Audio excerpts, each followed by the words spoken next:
Vinod, please go ahead. Hey, thanks Ganesh for the introduction. So I'll just try and share my screen.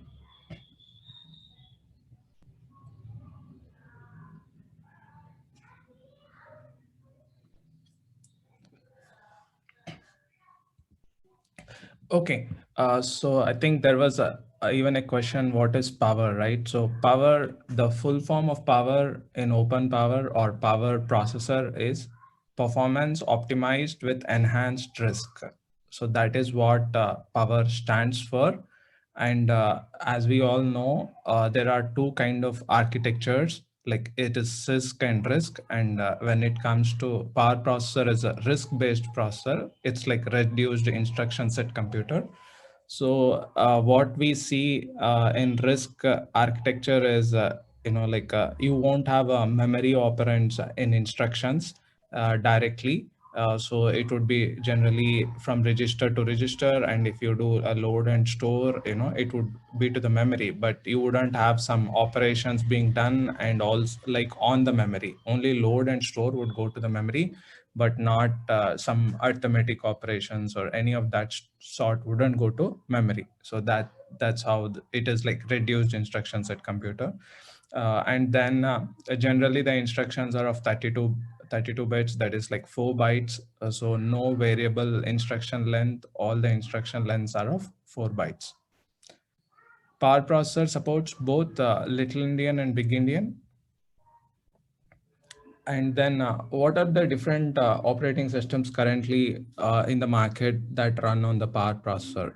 So there is like AIX. Its full form is Advanced Interactive Executive. That's one operating system which runs. Then there is IBM I, and then Linux. So these are all different operating systems which run on power processor.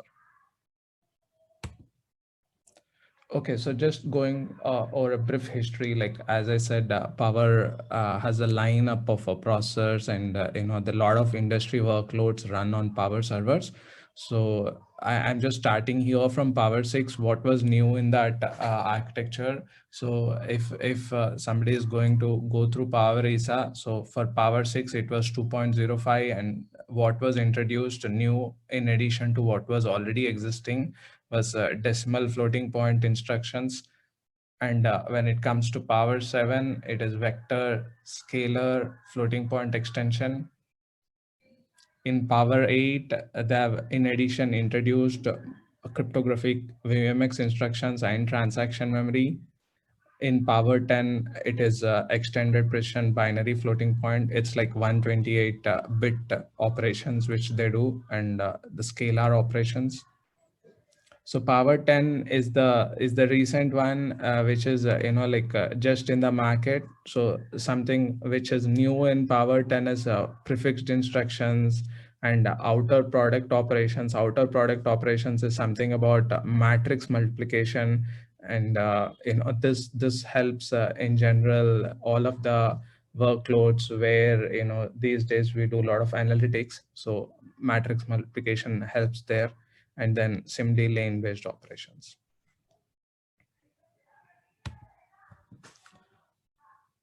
So when we go through Power Architecture book, so that we know the instruction set architecture of PowerPC, the content is divided into three parts. One is user instruction set architecture. So here, basically, this space is where all application level programming, and then compiler, all of these things are at this level. So somebody working at this level could get familiar with book one, which is user instruction set architecture. Then the second part would be virtual environment architecture, and here generally stuff which deals with assembler, and then things which are non-privileged, that's like not user mode stuff. So mostly it would be library level programming. So those working on it could get familiarized with this book. Then when it comes to the last part, like operating environment architecture, it is about the hypervisor and supervisor, and that the somebody working on hypervisor, which schedules different partitions or different operating systems, would need a knowledge of this part of the instruction set architecture.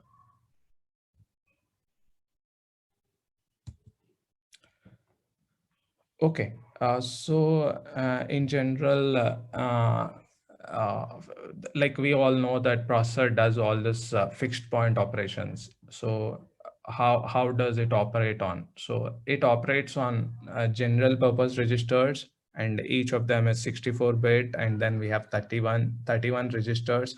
So all of our operations, like be it add, subtract, multiply, like all the fixed point operations which happen in the processor. So when we write code in any high level language, in turn, at the end, it gets converted into these instructions, and these instructions operate on general purpose registers. And then these register the and then the fixed point unit also has a fixed point exception register, which is called ZAR, fixed point exception register, and this is a 64-bit register. And this kind of tells somebody does if they add two numbers or multiply, and there is a summary overflow or things like that, you get to know using this register. So there would be bits which would be set in this register. So these are the different categories of the fixed point instructions. Like arithmetic, everybody would know. Then it's about compare. Compare would be like a comparison, like small, greater than, less than, equal to, all of those comparisons. And then the other kind of instructions would be trap. Trap is something like, you have instructions where you can tell, if certain thing happens, he has to get trapped. Trap is basically, it will present as an interrupt. So that is also a kind of instructions which are present. Then there are logical instructions, then rotate and shift, like left, rotate towards the left, or right, or shift towards the left and right. These are different kind of fixed point instructions.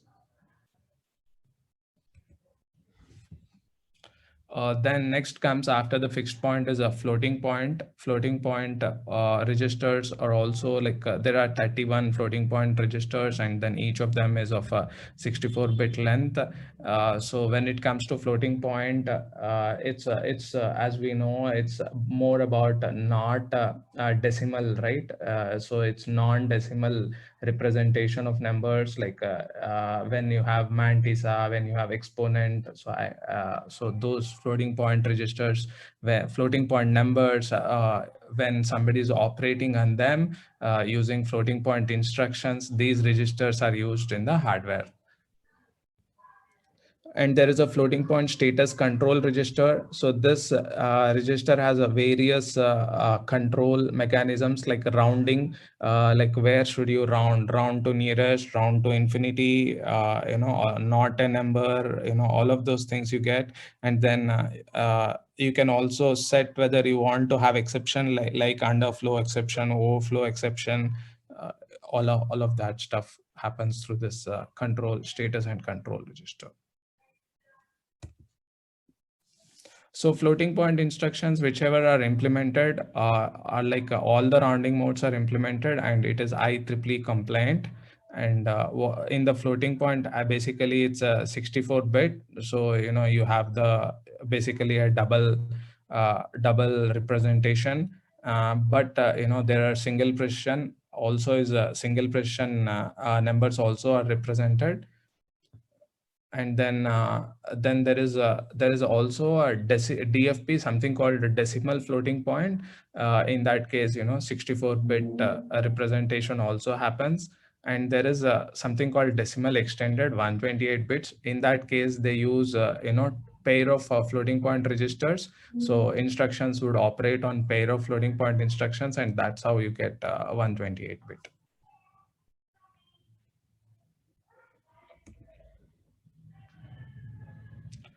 Next is vector registers.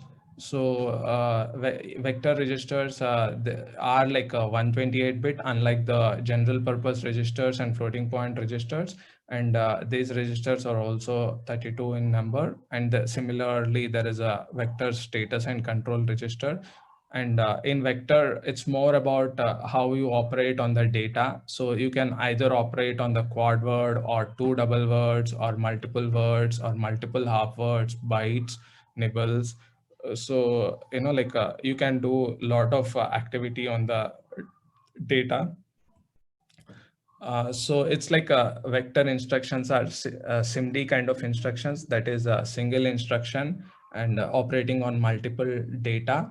As you can see an example here, whenever there is like some fixed point operation, they would have operated on two numbers and you get the result like 4 plus 7, 11. But whenever there is a vector coming into picture, you operate on multiple data using the vector registers like bit word, double word, half word, and then you are operating on multiple data and with using the single instruction, and you can do a lot of operations at one shot. So as I said, they operate on quad word, double words, or words, half words, or also bytes.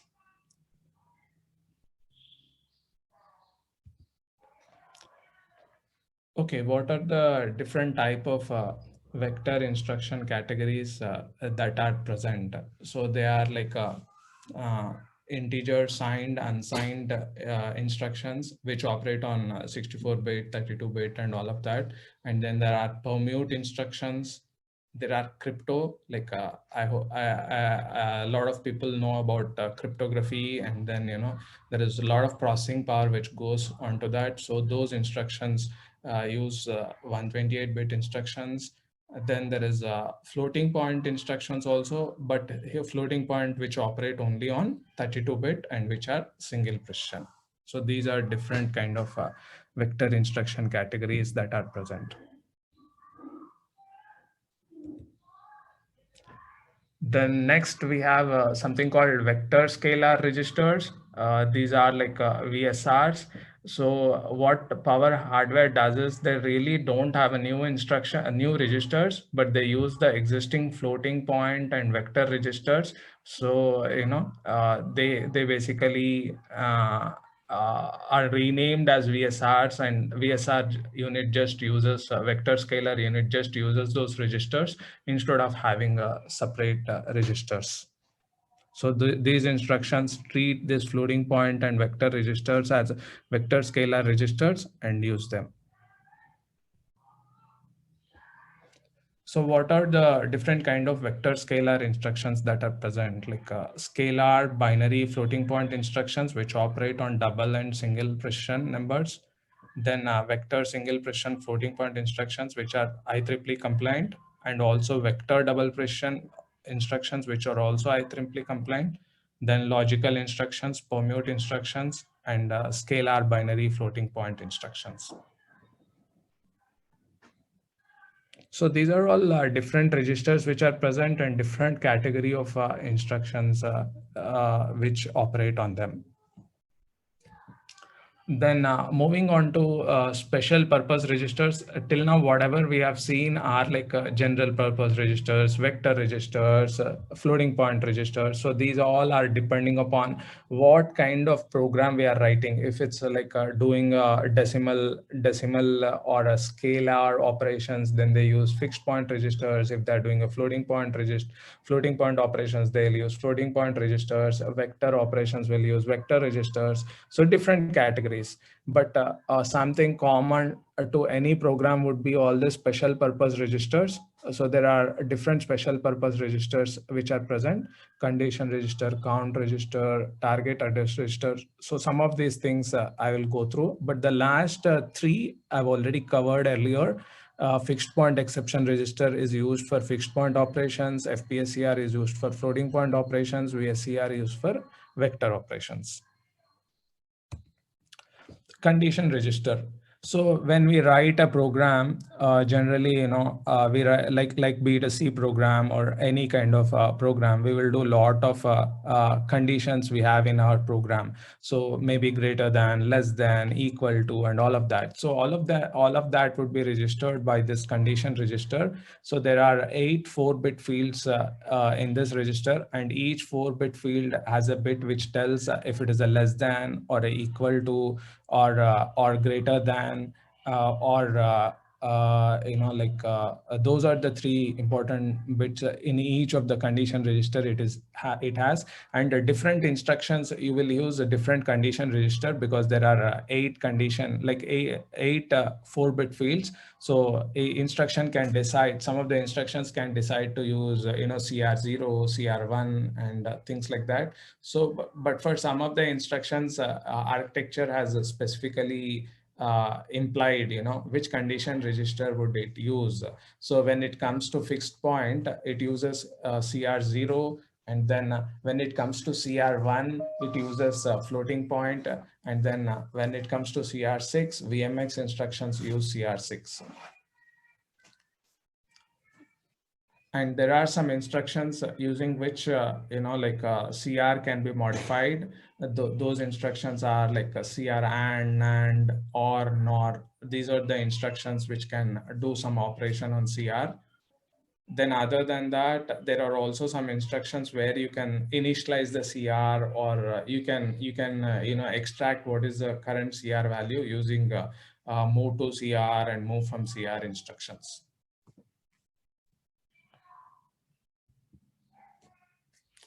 Okay, going to count register. So this is also one of the SPR, and this SPR is used by branches.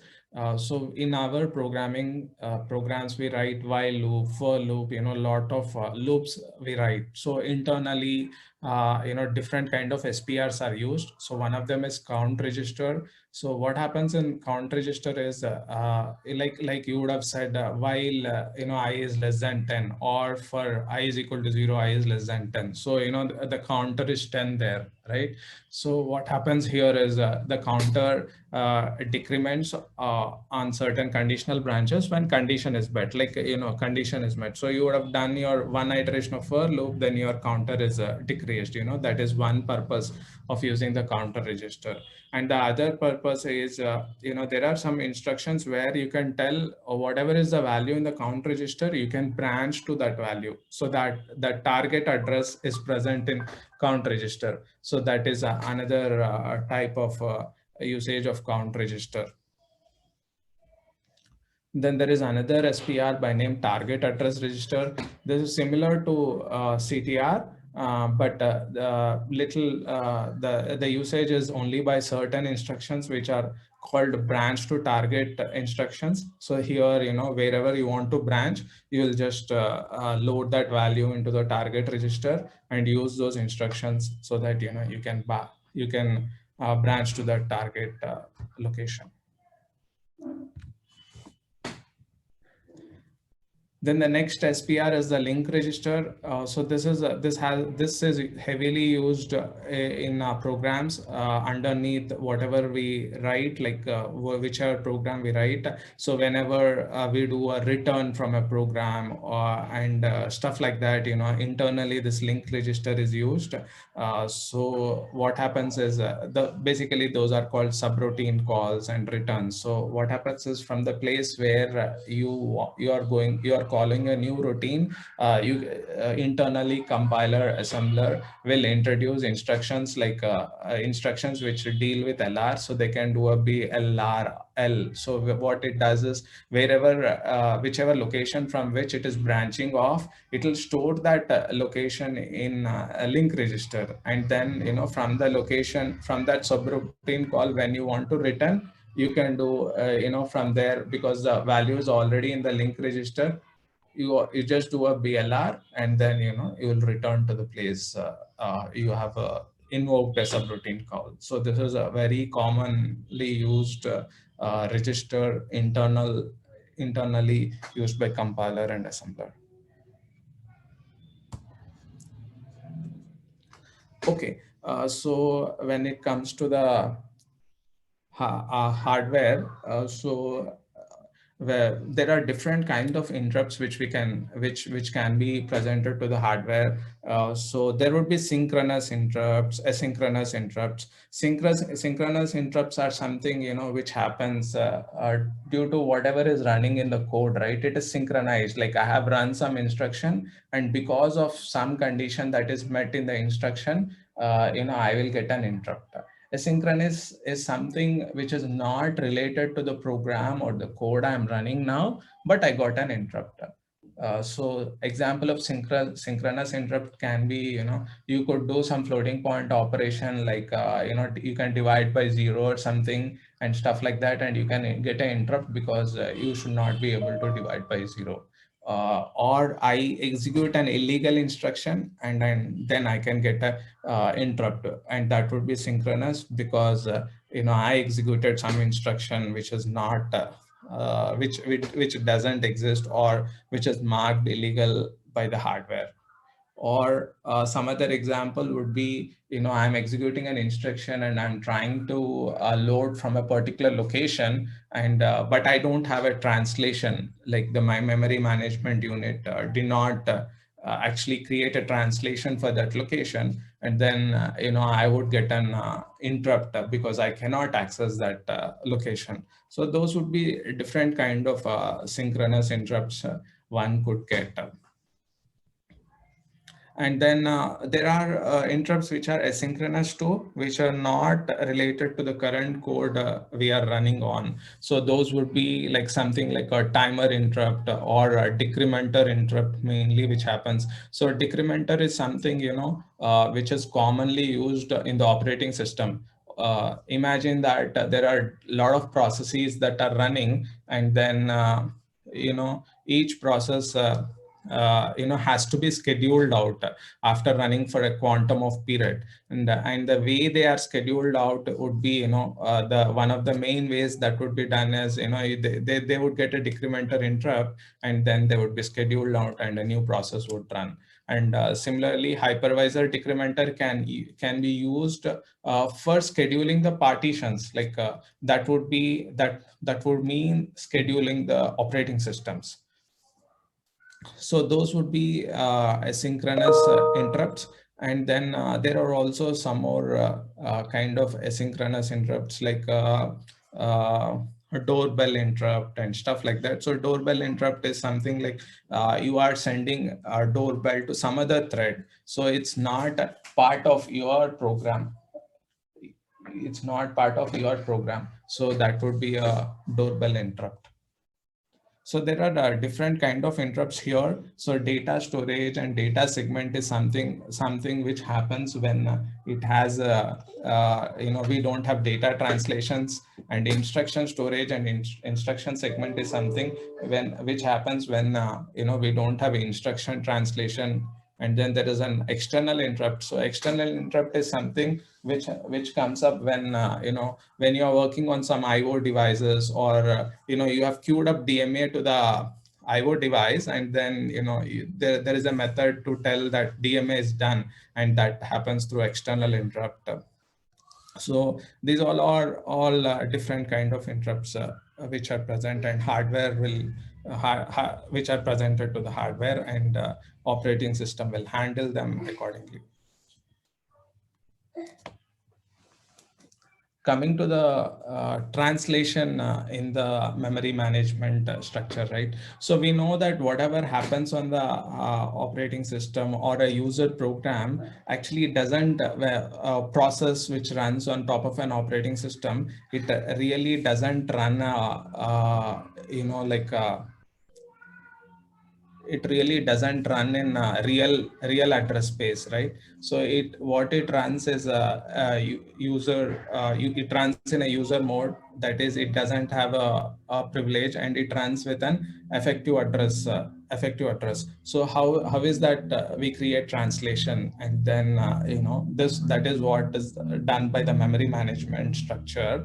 And this also helps to for different processes to share the real address space. So if you really imagine the amount of the real address space which is present generally on the hardware is limited, right? It wouldn't be like if I can access an address space of 2 power 64, it's not that on the hardware I have that much memory. But then this virtualization or this operating system or memory management will allow you to assume that you have all the space, but and then divided up it in the process between the different processes. But they see same map, all the programs will see the same map, but underlying they would have really been mapped or virtualized by this memory management structure. So how does this memory management work on power instruction set architecture? So every process, when they do a load or a store to an address, or the instruction address itself would be an 64-bit effective address. So that in turn gets translated to something called virtual address. That translation happens through something called SLB, segment buffers. And so the way it is translated is after removing the page and byte offset, the 40-bit field that is called effective segment ID. So that gets translated through the SLB, and we get a virtual segment ID. And in turn, the virtual segment ID goes through hashing. The hash is mentioned in power instruction set architecture. Using that hash, it goes to the page table, and through the page table you get the real page number. So this would be the real address which you get. So when we are running our program, so this is how internally the translation is actually happening. So there is an effective address, then which translates into virtual address is translated to real address. So all this happens internally, but when somebody is doing a user program, they wouldn't know all of this. So all of that would be taken care internally by operating system. And in power instruction set, this is the mechanism which is done.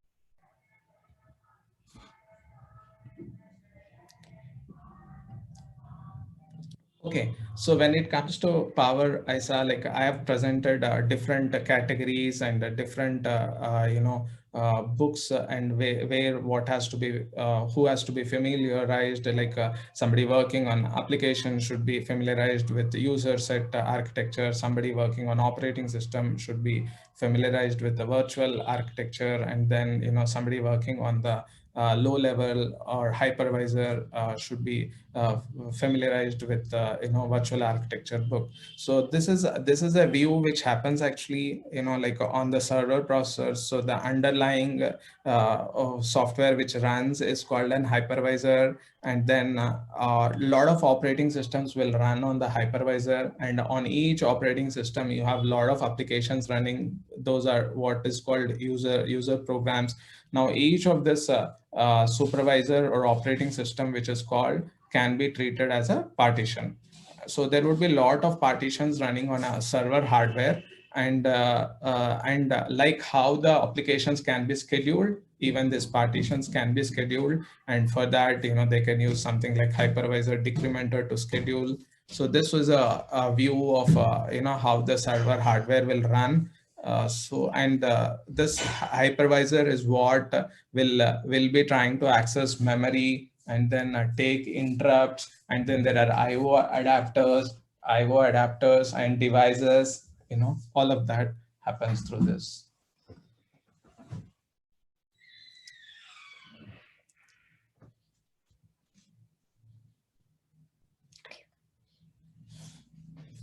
Then okay, so till now we have presented how we can go through the instruction set architecture, what would be the different things in the architecture. Then now this chart is mainly about what is new in power instruction set architecture 3.1, and this is what goes into power 10 actually. So these are all some stuff which is in the market, and these are the newly introduced stuff in the Power 10 hardware. So there are a lot of new instructions which are introduced, like byte reverse instructions. By that, you can reverse a byte, and then there are a lot of vector integer like multiply, divide, modulo instructions which are introduced newly in P10. And there are also some extensions of SIMD instructions which are used. Then I would go through this particular one, hypervisor interrupt location control. So I spoke a little bit about interrupts, and then hypervisor interrupts are presented. Now hypervisor interrupt location control is, as I said, I can go back to that slide actually. So the locations for which these are all hypervisor interrupt locations. These locations are predefined where you can get interrupt, but there is a new feature in P10 where you can decide which location, relatively you can get these interrupts. So you can configure a hypervisor register, and you can relative to that register, that address, you can get all of these instructions, and that is done for security purpose, so that somebody doesn't already know our interrupt locations. So that is also one of the new feature in P10. And then there is this matrix multiplication instructions, reduce precision. These are all important for analytics kind of operations. So this is a lot of stuff which has gone newly into Power 10 hardware. And apart from all of that, something new which happened in Power 10 is traditionally all the instructions till P9 which were supported on Power hardware were 4-byte operations, and then there were a lot of instructions. But then a Power processor was running out of the space in those 4-byte operations to represent all the instructions. So they have come up with a new form called prefix instruction support, where they use 2 4-bytes to represent a new instruction, and here basically the instruction length would be 8-byte. So that is what would be the new addition in P10. So here the existing instructions can use the existing instructions, can use a new prefix, 4-byte prefix to the existing instruction which are already there in the Power hardware, and those instructions will get to work on more width, like wherever immediate fields are used in the register, that are some kind of instructions. And then there are some instructions which are completely new 8-byte instructions. So that is something which is new in P10, and this allows Power hardware to have space to introduce instructions going forward. So this is what is represented here, like this is the prefix and this is the suffix. So this would be one 4-byte instruction, this would be another 4-byte instruction, and then all together would be a instruction.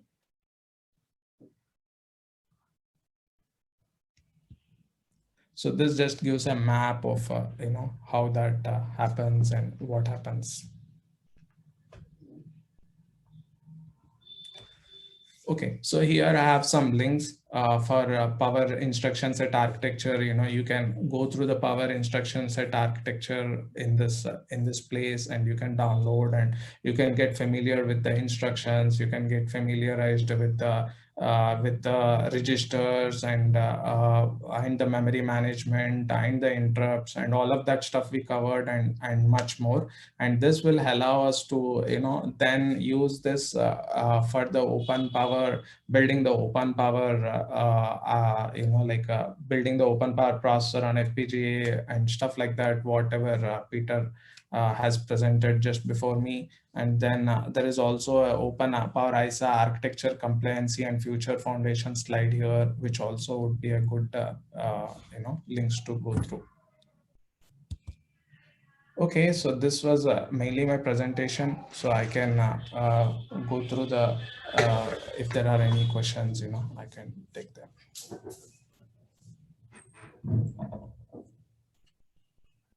Thank you, Vinod, for the update about the Power ISA and features, and also how this could be used for fundamentally build the SOC.